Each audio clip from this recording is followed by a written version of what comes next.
નવસારી જિલ્લામાં છેલ્લા ઘણા સમયથી મોબાઈલ ચોરીના બનાવો બની રહ્યા છે અને આ મોબાઈલ ફોન ચોરી કરતી ટોળકી સક્રિય હોવાથી નવસારી જિલ્લા પોલીસ વડા સુશીલ અગ્રવાલે ટોળકીને ઝડપી પાડવા માટે સૂચના આપી હતી અને ચક્રો ગતિમાન કર્યા હતા।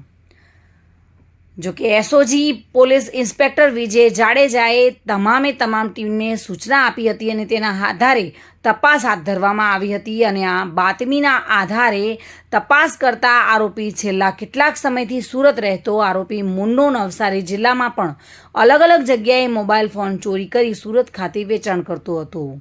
અને આ હકીકતને આધારે અલગ ટીમો બનાવી આરોપીને શિશોદરા ઓવરબ્રિજ પાસેથી વોચ ગોઠવી ઝડપી પાડ્યો હતો અને જુદી કંપનીઓના મોબાઈલ એટલે કે 15 જેટલા ફોન જેની કિંમત ₹1,79,900નો મુદ્દામાલ કબજે કરી પોલીસે આગળની તપાસ હાથ ધરી છે।